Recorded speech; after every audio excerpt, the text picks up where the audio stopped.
Hi there, my name's Rowan, and I'm known for a few things here at August, and one of those is my slightly unhealthy obsession with spreadsheets. Now, Excel is not my weapon of choice. In fact, I'm a much bigger fan of Google Sheets and Google Apps Script, which is the scripting system which sits behind a lot of Google's products. And it's hard not to be a fan of these systems. They have the ability to integrate with other Google services, to query external services via add-ons and APIs, to share data between sheets, to import data from around the web, and much, much more. In fact, when you start to play around with these systems, you start to get the feeling that there are endless possibilities. And with a little bit of creativity, you can use these systems to realize major efficiencies in your business for very little cost. As a result, here at August, we use Google Sheets for many different things. In addition to Google Sheets, we also use Slack. Now, Slack is perfect for our internal communication, which is pretty handy given most of us are working from home at the moment, and as a way of sharing information quickly and transparently with our clients. As a result, over the past few years, there have been several instances where we needed to get information out of our spreadsheets and into a Slack message. To do that, we use a few simple Google Apps Script functions along with the Slack API. In this video, I'm going to show you how to do it. So there are 4 steps that we're going to go through in this video, and we will go through them in a bit more detail in a moment, but just as an overview.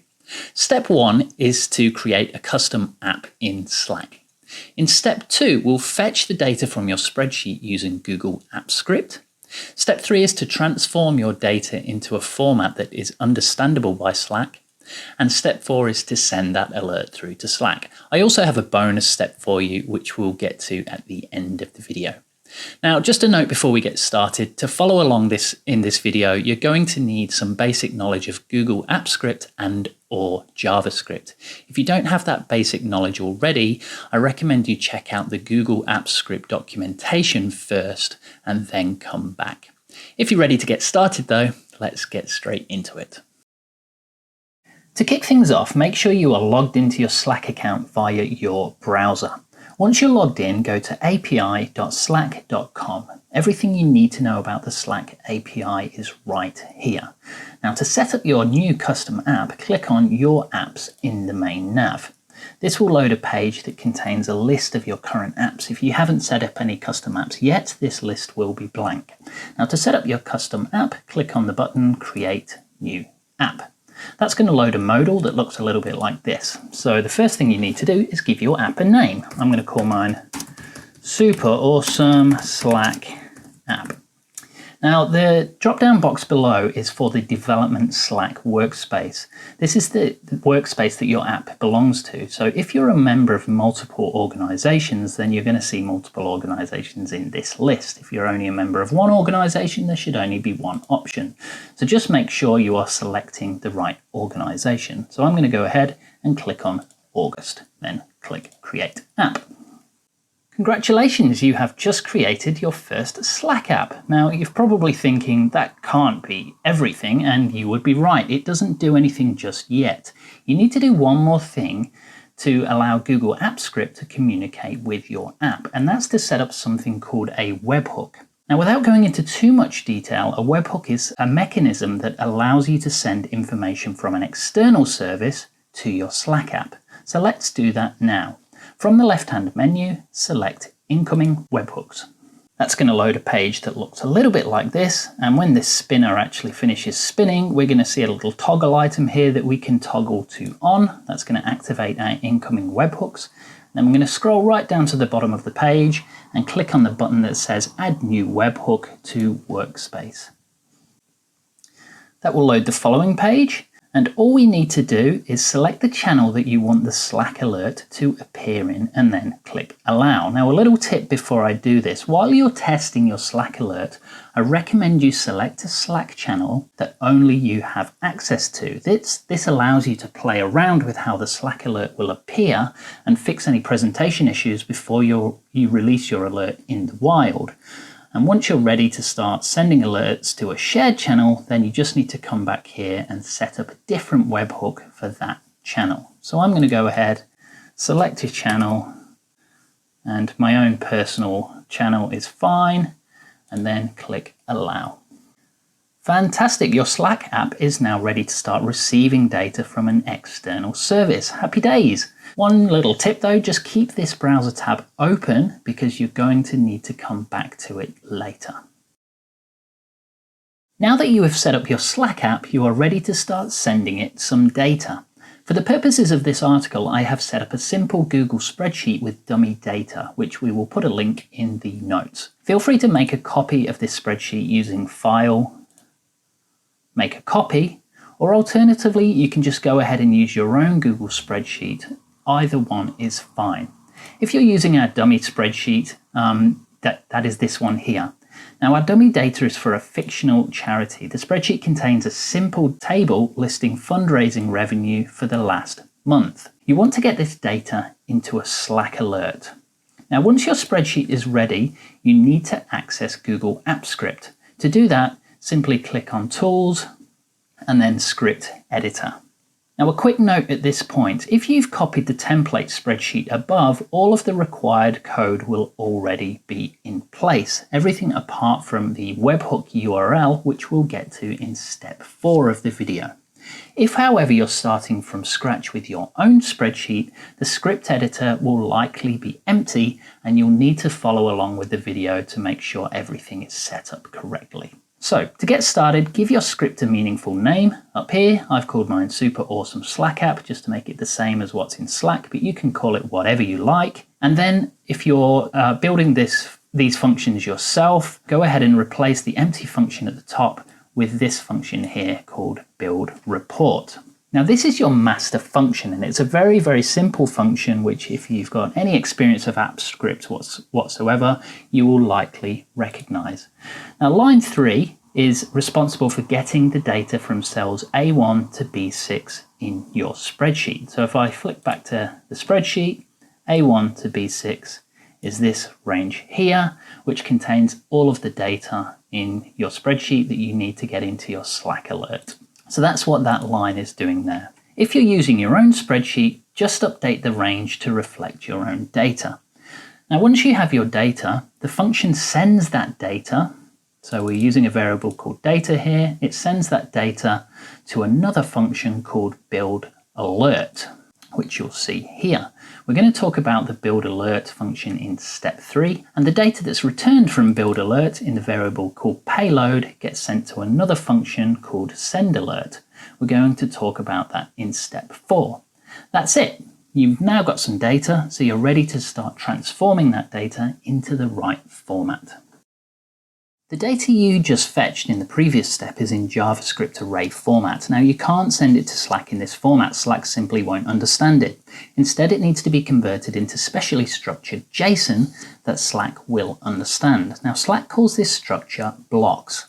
Now, Slack's documentation is fantastic, so I'm not going to repeat it in too much detail here. Simply take a quick look at this page, api.slack.com/blockkit, and then come back to the video when you are ready. Fantastic. So if you're ready, let's create our build alert function, which takes our data from step 2 as an argument.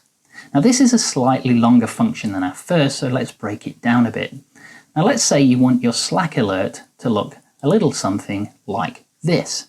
As you'll see, our alert has 5 sections. There is a title at the top. There is a horizontal divider sitting just beneath the title. There is a sentence here for total fundraising revenue with the actual amount. There is another sentence introducing the table, and then underneath that there is a table listing the breakdown of revenue itself. Now, each of the above elements is represented by an object within the blocks array of your payload variable. So here's the payload variable. There's an array called blocks, and then within that, each element is an item within your alert. So you'll see that here, our first section is the title, then there's a divider, then there's the fundraising revenue sentence, and there's another sentence, and then there's the breakdown of revenue itself. Fantastic. As you can see, building the structure of an alert is fairly simple. Each section within your alert is simply just an element within the blocks array. If you want to add another section to your alert, all you have to do is add another item to your array. Now, a quick tip here, Slack has something called the BlockKit Builder, which you can find from that BlockKit documentation within Slack. It's an awesome place to play around with and experiment with the JSON format. So play around with things in there before you set up your payload variable here in AppScript. It will make your life a lot easier.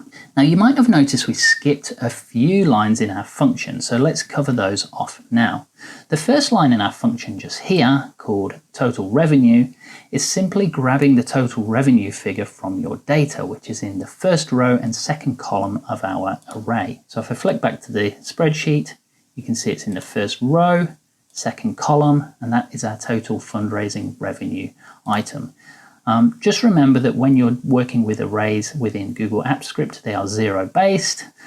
So 0 represents the first row and 1 represents the second column. Now, the subsequent code block here takes the remaining data in the array. So it's taking the second row down and then everything underneath that. That's what slice 1 means. And then it's mapping through each row in that array and formatting the data in the way that we want it. So if you are using your own data, you might need to play around with this part of the code to get things looking right. Step 3 that we've just talked about is probably the hardest part of this whole process, but once you've got that mastered, the rest is really a breeze. Our final function is the send alert function, which, you guessed it, sends the formatted alert that we just created over to Slack. Now, as you'll see, send alert takes the payload that you just created in step 3 as an argument. The options object that we've got just here makes sure we are making the right type of request in the right format, and then URL fetch app.fetch makes the request. We wrap it in a try catch block just in case something goes wrong. We can log that output to the log. Now, the only part that you need to do in this step is to paste in your webhook URL that you created in step 1. And you can get that from your app's incoming webhooks page that we talked about in step 1. So if we head back to there, we can see that we've got our webhooks down here. We can copy that URL and drop it into our code where it says paste your webhook URL here. And that is pretty much it. That's all the code that you need. The final step is simply to give it a test. So if we save our code using the save button up at the top, then we just need to get the build report function here, and then we are going to run that function. Note that the first time that you do this, AppScript may ask you for permission to run the script.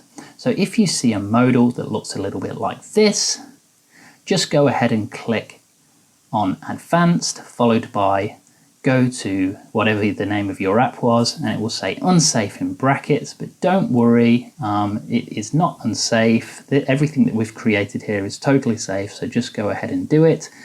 And then once you've accepted all the relevant permissions and the script has run, head on over to Slack.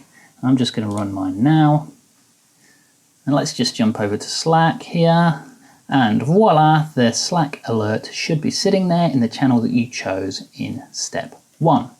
A bonus step is to set up scheduled alerts, and setting up scheduled alerts is incredibly useful. Now, imagine you wanted to send an alert, say, once per week. What you can do is set up something called a trigger within AppScript to make that happen. To set up a trigger, select your current project's triggers from the Edit menu. So we're going to go to Current Projects Triggers. That will open up a new tab, and then we're going to click on Create a New Trigger. We need to make sure we select the right function. This is our build report function, which is already selected for us because it's the first one in our code. Then we're going to go to time driven, and we're going to select week. Now I want this trigger to run every Monday from midnight to 1 AM. That's absolutely fine for me. And then I'm going to click on save. And that's how you set up a trigger. So this build report function is going to run every single Monday between midnight and 1 AM. Now obviously this would be pretty pointless with our example spreadsheet because it just contains static data, but for those of you with spreadsheets that are dynamically updated over time, or someone is actually going in there and manually filling in data that updates over time, this could be pretty useful for you. So no more data hidden away in sheets. your whole team has data at their fingertips when they need it, right there in Slack. So that's it. I hope you found this video useful. I'd love to hear what you end up using these tips for. So if you are watching this video on YouTube, please drop a comment in the comments section below. Take care, happy coding, and good luck.